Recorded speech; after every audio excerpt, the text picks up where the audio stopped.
Viewers, welcome to learn more. ఎలా ఉన్నారు? అందరు బాగున్నారా? నేనైతే చాలా బాగున్నాను. సో ముందుగా అయితే మీ అందరికీ చాలా థ్యాంక్ యూ సో మచ్ అండి. నిజంగా నేను 4 ఏళ్ళ నుంచి కష్టపడిందంతా ఈ కొద్ది రోజుల నుంచి కొద్దిగా వ్యూస్ వస్తుంటే చాలా హ్యాపీగా ఫీల్ అవుతున్నాను. అందులో కామెంట్ చేస్తున్నారు చూడండి, మీ వీడియోస్ నాకు నచ్చుతున్నాయి. చాలా అసలు నేనైతే పడుకునేటప్పుడు చాలా హ్యాపీగా పడుకుంటున్నాను అనమాట. సో ఫస్ట్ టైం మన ఛానల్ ఎవరైనా చూస్తే కనుక లైక్ చేయండి, షేర్ చేయండి, అలాగే సబ్స్క్రైబ్ చేయండి. అండ్ మంచి మంచి వీడియోస్ ఉంటాయండి. బ్లాగ్స్ అయినా సరే ఏదైనా యూస్ఫుల్ ఉన్న కంటెంట్ మాత్రమే నేను అప్లోడ్ చేస్తాను. సో మీరు ఫస్ట్ టైం చూస్తే కనుక ఒకసారి ప్రీవియస్ వీడియోస్కి వెళ్ళండి. అన్నీ మీకు నచ్చే కంటెంటే ఉంటాయి. ఏదైనా టిప్స్ కానీ ఆర్గనైజింగ్ కానీ, మీకు ఏదైనా స్పెసిఫిక్గా ఏదైనా ఆర్గనైజింగ్ కానీ లేకపోతే మేక్ ఓవర్ కానీ అలాంటివి ఏదైనా కావాలని నా కామెంట్ సెక్షన్లో కామెంట్ చేయండి. నేను ఖచ్చితంగా ఆ వీడియోస్ అప్లోడ్ చేయడానికి ట్రై చేస్తానన్నమాట. సో ఈరోజైతే నా మార్నింగ్ రొటీన్ అండి. సో అది కూడా ప్రశాంతత మార్నింగ్ రొటీన్ వ్లాగ్ అని చెప్పచ్చు. ఎందుకంటే మా అబ్బాయికి స్కూల్ ఒకటి హాలిడే ఇచ్చారు, రెయిన్స్ పడుతున్నాయని. కొద్దిగా ఎండ కూడా వచ్చింది. సో ఇవాళ మార్నింగ్ అయితే నేను ప్రశాంతంగా, క్యారేజెస్ లేవు కాబట్టి నేను ప్రశాంతంగా ఉప్మా ఇవన్నీ తయారు చేస్తున్నాను. చాలామంది ఉప్మా చేసేటప్పుడు మెత్తగా అయిపోతాయి అన్నమాట, అసలు బాగా పొడి పొడిగా రావు. సో అలాంటప్పుడు ఒక చిన్న టిప్ ఫాలో అండి. మనము ఉడకడానికి ఎసరు పెట్టినప్పుడు వాటర్ వేసినప్పుడు అందులో 2 చుక్కలు ఆయిల్ వేయండి, లేదా నెయ్యి అయినా వేయచ్చు, బటర్ వేయచ్చు.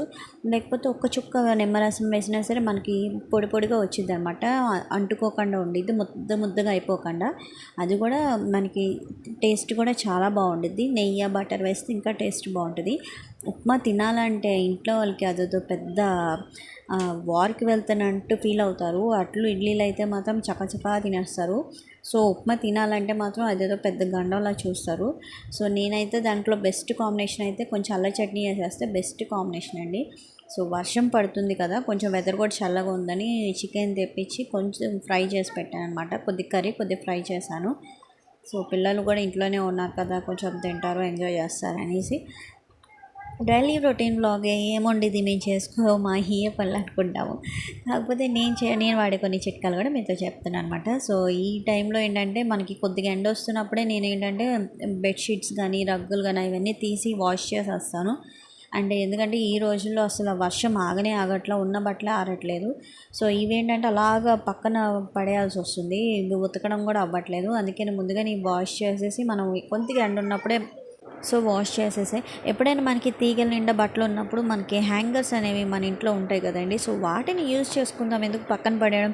అవి ఇంట్లో ఆరిన బట్టలు తగిలించడమే కాదు, ఆరాల్సిన బట్టలు కూడా తగిలించి మనము తగిలించేసామంటే తీగలకి అవి ఆరిపోతాయి అన్నమాట. మనకి స్పేస్ అనేది ఎక్కువ పట్టదు. నేను చాలా వీడియోస్లో చెప్పాను, అయితే చాలామందికి రీచ్ అవ్వలేదు కాబట్టి కొన్ని టిప్స్ అనేవి తెలియలేదన్నమాట. సో మొత్తం ఆరిన బట్టలని ఇంట్లోకి తీసుకొచ్చాను. కొన్ని ఇవేంటంటే లోపల వేశాను, బయట ఎండ నిండిపోయింది అనమాట. సో ఎండకి తీగలన్నీ నిండిపోయినాయి బట్టలన్నీ ఆరేసరికి. సో ఇవి లోపల వేశాను. సో ఇదంతా చిన్న మినీ వ్లాగ్ అండి, మీ అందరికీ నచ్చింది అనుకుంటున్నాను. సో నచ్చితే కనుక చిన్న లైక్ ఇవ్వండి, షేర్ చేయండి, అలాగే సబ్స్క్రైబ్ అవ్వండి. Thank you.